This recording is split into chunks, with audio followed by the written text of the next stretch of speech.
with performance with 6 turnovers. This is a defense finally turning the corner to getting those turnovers, and it's going your way this time. Felt good, man. Felt good. We got a lot of things to fall our way. I think we continue to peak in the right direction towards the end of the year where we want to go. We just got to be consistent with it and keep it going. You've never played against CJ before, Chris. Just what jumps out to you on tape based on the way he can deliver the ball, but also he's pretty mobile in and out of the pocket. Pretty mobile guy. Can make any throw. Quick release. Smart quarterback. And that offense is very scary. Starting with him, Joe Mixon, Tank Dell. This receiving core is probably one of the best in the league. So got to try to watch a little more film and see how we can affect this guy. What ways are you seeing Charles impact the rest of you guys on the defensive line? Well, it's a big relief. Charles got his first sack. We was aiming to make sure Charles get a sack, make sure he get in the rhythm. We definitely need Charles playing his best, especially towards the end of the year and creeping up into the playoff.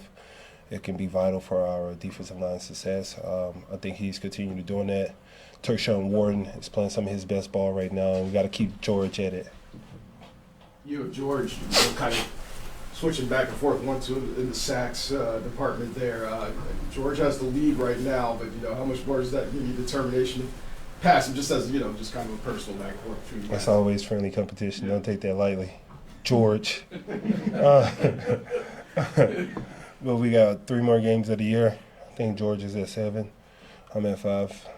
Missed one last week. They gave a half a sack to George. Cincinnati Bengals game, haven't gotten over that. I'm going to let it go. I'm going to take the higher road. But yes, man, it's friendly competition. That's what you need in order to push the group. Challenge each other, bring the best out of each other, and continue to compete at a high level. So if that makes the group better, I'm still going to lead the group in sacks, though. Don't get that twisted. Chris, how do you feel about playing on Christmas again?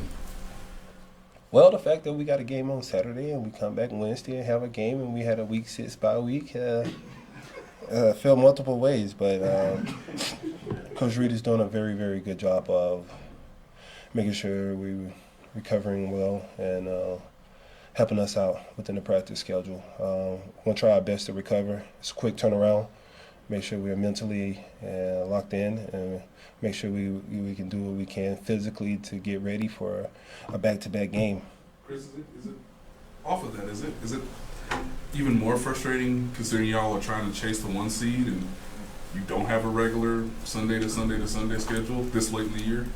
Well, that's the pros and cons of being a good team. You know what I mean? You get these type of games, you get these off-schedule games, and it's a gift and a curse because, you have a good team, you want to get these games. But then again, you kind of want to get your rest. So it's like a catch-22, but we're definitely up for the challenge, looking forward to it, and we're excited about it. Chris, when people back home ask you, what are the fans at Arrowhead like? What do you tell them? Can't really compare. This fan base is crazy. I love it. Arrowhead. Let me get this right. G-Ha. Well, G-E-H-A at Arrowhead Stadium is probably one of the best stadiums in the world, man. The fans, the atmosphere, the intensity, the crowd.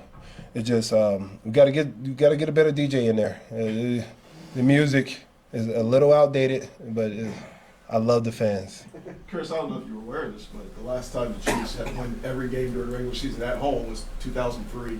So what would it mean to go unbeaten at home? We don't even think about that. This is the first time me actually hearing about that. It's no pressure.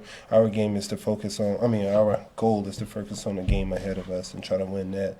I don't think we more so chase the records or anything, but records are meant to be broken. So, with that statement, I think we just focus on the Houston Texans, prepare ourselves the best way to challenge these guys and put ourselves in a position to win this game. You mentioned how Coach Reed has kind of changed the schedule. That seems like one way he's really changed since maybe your rookie year as far as how he handles recovery and the late season practices. How do you see the difference? How is it different for you now versus It ain't no different. It's still the same, man. It's still the same. Listen, he's done an exceptional job over the years to making sure that especially with a long season, brutal games ahead of us, to make sure that we have time to recover, making sure he's cutting back on the physicality of the game and emphasizing the mental aspect of the game. So, I've been very spoiled over the year because I got here as Derek Thomas. Not Derek Thomas, so rest in peace. Derek Johnson. It was an older guy at that time, going in year 11, 12. Dontarie Poe, Alan Bailey, going in year like 8, 9. So I got here with a group of veteran guys where Coach Reed was kind of, honing in on the physicality part. So I've been very spoiled on seeing this schedule and, being able to take the pads off early and, getting used to understanding the mental aspect of the game. So, I think he's done an exceptional job at it. And it helps us a lot, actually. It helps us recover. It helps us focus more on details than anything. Thanks, Chris. Thank you, guys.